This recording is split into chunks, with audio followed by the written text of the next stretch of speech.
This is Smudge coming to you for the Smudge Factor. I'm going to try and read this real quickly because I only have 10 minutes in which to tape it. I'm going to divide John chapter 4 basically into two parts.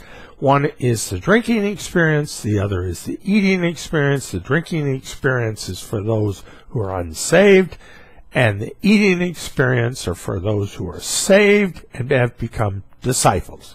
Now, John chapter 4, I'm going to split it up a little bit because I don't want to cover the eating experience just yet. So I'm going to start off with in verse 3.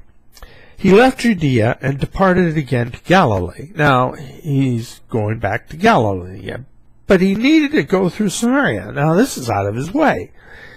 So he came to a city of Samaria, which is called Sychar, near the plot of ground that Jacob gave to his son Joseph. Now, Joseph's well was there. Jesus, therefore, being wearied from his journey in his human body, sat thus by the well. It was about the 6th hour, which in the Hebrew time zone, it means it's noontime, the 6th hour. A woman of Samaria came to draw water. Jesus said to her, "Give me a drink." Now, single Jewish men didn't talk to unattached women alone. This was very improper. For his disciples had gone away into the city to buy food. There's the eating experience later on. Then the woman of Samaria said to him, "How is it that you, being a Jew, ask a drink from me, a Samaritan woman? For Jews have no dealings with Samaritans." So they not only wouldn't speak to a Jewish woman alone, he sure wouldn't speak to a Samaritan woman alone. Jesus answered and said to her, "If you knew, number one, the gift of God, a freebie, right? And number two, who it is important. Who says to you, 'Give me a drink,' you would have asked him and he would have given you living water." Obviously, this isn't literal living water. He's talking in terms of like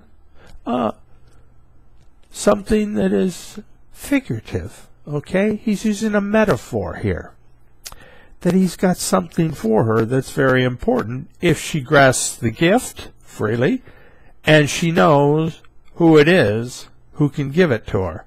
The woman said to him, "Sir, you have nothing to draw with, and the well is deep. Where then do you get that living water?" So she thinks it's literal water. "Are you greater than our father Jacob, who gave us the well and drank from it himself, as well as his sons and his livestock?" The answer to that, of course, is yes. He certainly is. Jesus answered and said to her, "Whoever drinks of this water in this well will thirst again." In other words, you can come back here and drink again. "But whoever drinks of the water that I shall give him will never thirst." Once saved, always saved. "But the water that I shall give him will become in him a fountain of water springing up into everlasting life." He's presenting the situation and clarifying this figurative speech. The woman said to him, "Sir, give me this water that I may not thirst nor come here to draw." She still thinks it's literal water. Jesus said to her, "Go call your husband and come here." He knew her life by this question. He's setting her up for pre-evangelism. The woman answered and said, "I have no husband." Jesus said to her, "You have well said, 'I have no husband.' For you have had 5 husbands, and the one whom you now have is not your husband. In that you spoke truly." Boy, he called her right where she was. That's why she was coming there at noon. She was an outcast. If she'd have gone in the evening or the early morning when the other women were there, they'd have stoned her to death. She was an outcast. Excuse my allergies. And so that's when she came, alone. She was a sinner. You know, she had nothing redeeming about her. She was probably a cute little, pretty little thing that had a real problem with fidelity. The woman said to him, "Sir, I perceive that you are a prophet." God has a good sense of humor. our fathers worshipped on this mountain, and you Jews say that Jerusalem is the place where one ought to worship. Now, notice how she kind of shifting around and getting around the subject and getting into worship and all this, and rather than the living water. Jesus said to her, Woman, believe me, the hour is coming when you will neither on this mountain nor in Jerusalem worship the Father. You worship what you do not know. We, meaning the Jews, know what we worship, for salvation is of the Jews, and he is the means of salvation, the Jew who brought salvation, and still brings salvation. But the hour is coming, and now is, when the true worshipers, notice he says true worshipers, will worship the Father in spirit and truth. Two things, spirit and truth. For the Father is seeking such to worship him. Think about that too, the word seeking. God the Father has to seek. He has to look under rocks for people who are really worshiping him in spirit and in truth.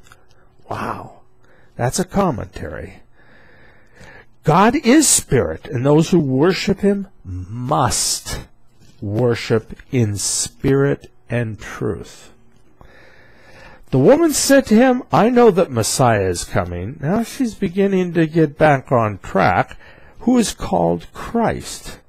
When he comes, he will tell us all things. Now, Jesus is the Christ. That's the Greek word from Mashiach or Messiah, and the Hebrew word is Messiah. That wasn't his last name. Jesus said to her, now get this, I who speak to you am he. Wow. He points out that if you knew the gift of God, the living water, you'll never thirst again, and who it is. And he identifies himself as the Messiah of Israel. He is the means of the living water. Now, let me skip on down here, because at this point his disciples came and they marveled. They'd gone in for food, remember? They marveled that he talked with a woman, yet no one said, what do you seek? Or why are you talking with her? They wouldn't dare, say they would question this, but they wondered. Let's skip on down now, and we'll start at verse 39 in John chapter 4. And many of the Samaritans of that city believed in him because of the word of the woman who testified. So here she testified that he was the Messiah. She believed. He told me all that I ever did. He knows my whole life. He knows me. He knows I'm a sinner, just like you guys know how I am. But boy, he received me and offered me freely, in spite of the fact that I'm a sinner. In spite of that fact. So when the Samaritans had come to him, they urged him to stay with them, and he stayed there 2 days. And many more believed because of his own word. Then they said to the woman, now we believe not because of what you said, for we have heard for ourselves, and know that this is indeed the Christ, the Savior of the world. Wow, that's it. Smudge, I hope I did it in time.